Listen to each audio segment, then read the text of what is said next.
আমাৰ কথাটো হ'ল যে ঋণ ঘূৰাই দিয়াৰ সময়টো আৰু বৃদ্ধি কৰিব লাগে এক আৰু সুতৰ দায়িত্বটো চৰকাৰে ল'ব লাগে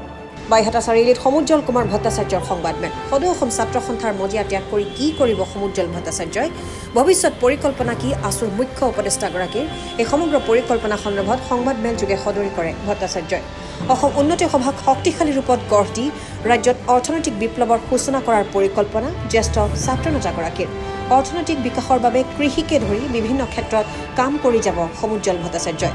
অসংগঠিতভাৱে ৰাজ্যত আৰম্ভ হোৱা অৰ্থনৈতিক বিপ্লৱক সংগঠিত ৰূপত আগবঢ়াই নিয়াৰ পৰিকল্পনাৰ কথাও ক'লে সংবাদমেলখনত ইফালে লকডাউনৰ বাবে ক্ষতিগ্ৰস্ত লোকসকলৰ সকলো ধৰণৰ ঋণৰ সুত ৰেহাই দিয়াৰো দাবী সমুজ্জ্বল কুমাৰ ভট্টাচাৰ্যৰ অৰ্থনীতি 80% লোকে আমাৰ কৃষিজীৱী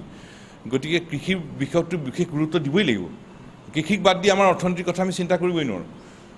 আৰু আন যিবোৰ বিষয় আছে এতিয়া নতুন নতুন উদ্যোগীসকল ওলাইছে ভাল কাম হাতত লৈছে শিক্ষিত যুৱক যুৱতীয়ে কাম হাতত লৈছিল কিন্তু লকডাউনৰ পিছত এটা স্থবিৰতা আহি গ'ল গতিকে মন ভাঙি গৈছে প্ৰতিটো পৰিয়ালত এটা চিন্তা হৈছে তাৰমানে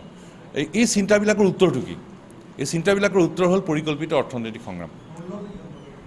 মূল্যবৃদ্ধিৰ আলু পিঁয়াজ নিত্য ব্যৱহাৰ্য সামগ্ৰীয়ে ৰাইজক জুৰুলা কৰিছে আৰু সকলো মানে কোনো নিত্য ব্যৱহাৰ্য সকলো কথাৰে শাক পাচলি সকলোতে ব্যৰ্থ হৈছে আৰু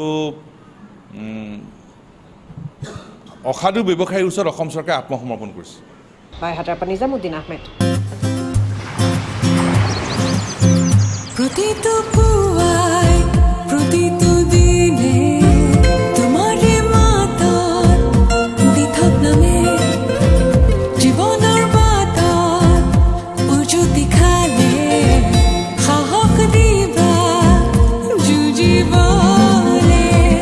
সুৰক্ষা তুমি আমাৰ জীৱনৰে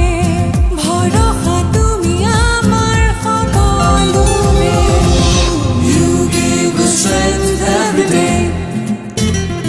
every day, every day, everyday salt উত্তৰ পূবৰ সৰ্বাধিক বিক্ৰীত ব্ৰেণ্ড every day.